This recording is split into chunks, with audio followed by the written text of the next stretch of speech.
Another Philadelphia Phillies loss at Citi Field. Tell me if you heard that story before. Their 9th straight loss at Citi Field in New York.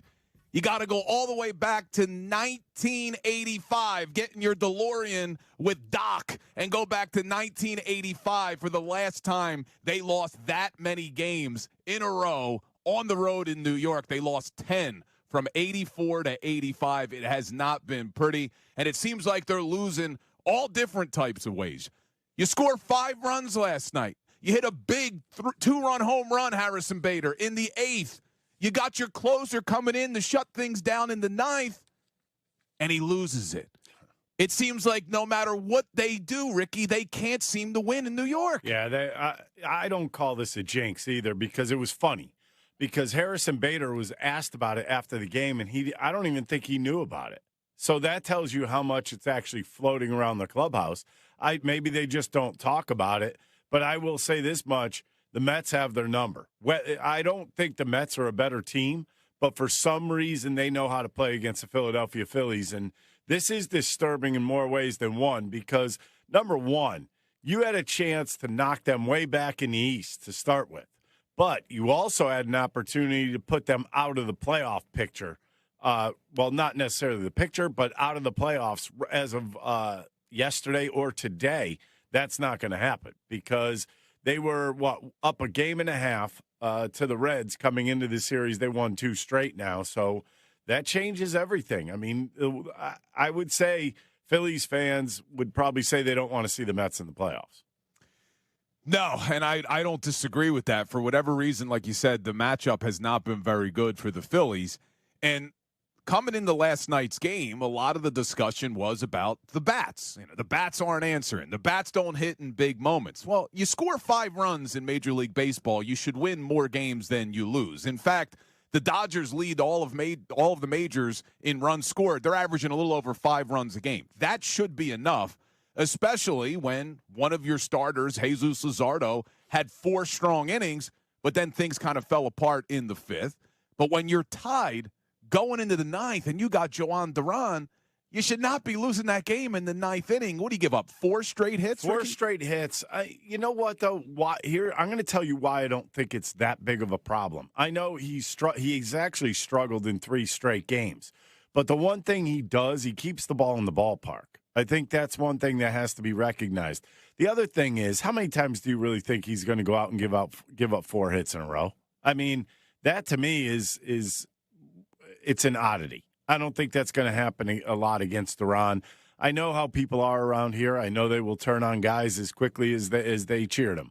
So I look at it this way. I think this is a little bit of a blip on a radar type thing, but this whole bullpen has got to figure it out because it's not just him. It is not just him. And you could say what you want. The bullpen has not been lights out in the last, 5 games. What they have been is a little sporadic. And that's one thing you got to figure out before you get to the end of the season. You got to have your bullpenners. Number 1, you got to have them healthy. Number 2, you have to have them rested. And I think number 3, you got to figure out a way for someone that's able to go into games and have shutdowns with somebody else's runners on, because Orion Kerkering is not the answer to that to me right now. I am fine with a guy like Orion Kerkering going into a clean inning. I'm not so fine with him going in with somebody else's runners on base. I think I don't know if this was before or after last night's game, but it was 31 inherited runners, 14 had scored. Yeah, he has not been very good when he comes in the middle of an inning, and that's something to be a little bit concerned about. But, yeah, I look at these 2 games in New York. Your starting pitchers have given up 10 runs, 9 earned, and your bullpen has given up 9 earned runs through 2 games. Yeah. Now, a lot of that was Romano and Ross in game 1. But it still counts. But, yeah, you can't – Orion Kerkering giving up a run and Duran giving up a run is not a formula to win some games come the postseason. So I know a lot of people were frustrated with Bryce Harper in game 1 because he wore the Mets cleats. Well, I thought Bryce Harper had a pretty good game last night. I know he strikes out in that big moment towards the end, but I didn't expect him to go 5 for 5. He goes 3 for 5 last night. He gets 2 RBI. And I thought what I really liked from Bryce last night is there's times where I think he tries to do too much, where he tries to be the showman. He didn't last night. He took what the pitcher gave him. And what do you have, 3 singles last night? Yeah, 3 singles. He hit one ball hard. The other ones were just placed well. So, I mean, he's getting the bat to the ball. He's putting the ball in play. It's amazing in baseball that you put a ball in play. You're going to give yourself an opportunity, especially with the way the defenses are nowadays. The thing that, you know what? I don't have a problem with Bryce Harper. I had a problem with the cleats he wore the other night. I thought that was ridiculous. I did. That's all I thought. It was stupid. It was just stupid. I just thought it was ridiculous. And like my theory was, why are you lighting a fire under somebody when they've already beaten the daylights out of you in New York? I just don't understand it. Why even bother? Why open up that can of worms? But he did respond without those cleats on last night with 3 hits. And I'm fine with that. But once again, you know, I think what you're getting at here offensively is that certain guys played well, and then you have, as a whole, 2 for 10 with runners in scoring position last night. So that's a little haunting. So now I believe they're 3 for 19 in the series with runners in scoring position. Correct. If you look at a lot of runs. Yes, the 2 games this series.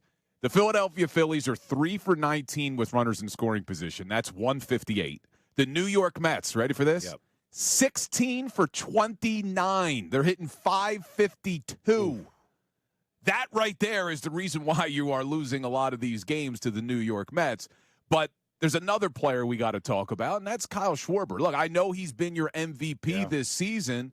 If we're looking at fingers to point, since he hit his home run against the Mariners last Wednesday, we're going back a week now, he's 0 for 16.